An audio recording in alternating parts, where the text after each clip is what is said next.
খ্রিস্টপূর্ব ষষ্ঠ শতাব্দীতে পারস্য সাম্রাজ্য গড়ে তুলেছিলেন সাইরাস দ্য গ্রেট। এরপর পেরিয়ে গেছে হাজার বছর। দীর্ঘ সময়ে সাম্রাজ্য, রাজতন্ত্র, বিদেশি আগ্রাসন আর ধর্মভিত্তিক রাষ্ট্র ব্যবস্থা সবই দেখেছে এই ভূখণ্ডের মানুষ। বিভিন্ন সময় অত্যাচারী শাসকের বিরুদ্ধে আন্দোলনে কেঁপে উঠেছে রাজপথ। হাজার বছর ধরে আন্দোলন, সংগ্রাম আর ক্ষমতার পালাবদলের অনন্য ইতিহাস ধারণ করছে মধ্যপ্রাচ্যের অন্যতম প্রভাবশালী দেশ ইরান।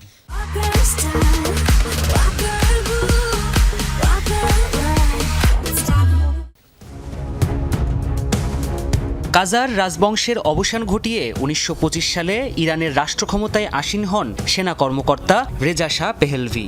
পশ্চিমা ধাঁচে সেনাবাহিনী, প্রশাসন ও শিক্ষা ব্যবস্থার সংস্কার করেন তিনি। এই আধুনিকায়নের আড়ালে ইরানের ধর্মীয় অস্তিত্বকে অনেকটাই কোণঠাসা করে রাখা হয়। দ্বিতীয় বিশ্বযুদ্ধের সময় জার্মানির সাথে ঘনিষ্ঠতার অজুহাতে তাকে ক্ষমতাচ্যুত করে মিত্রশক্তি।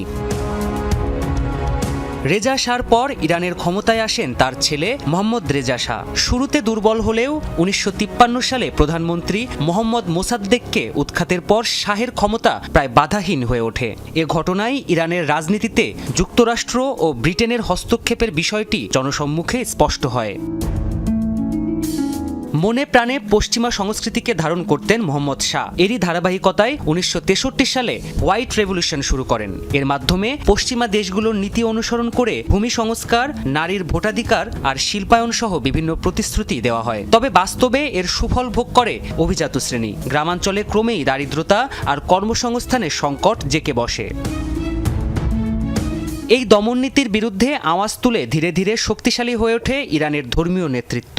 তাদের মধ্যে সবচেয়ে প্রভাবশালী ছিলেন রুহুল্লাহ খোমেনি। শাহের ধর্মনিরপেক্ষতা ও পশ্চিমাপন্থী নীতির কড়া সমালোচনা করায় খোমেনিকে নির্বাসনে পাঠানো হয়। তবে নির্বাসনে থেকেও মসজিদ, মাদ্রাসা আর ক্যাসেট বক্তৃতার মাধ্যমে তিনি জনগণের মধ্যে বিপ্লবী চেতনা ছড়িয়ে দেন।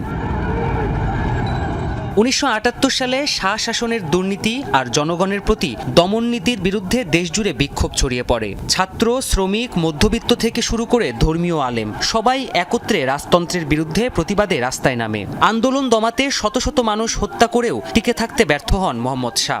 ১৯৭৯ সালে বাধ্য হন দেশত্যাগে।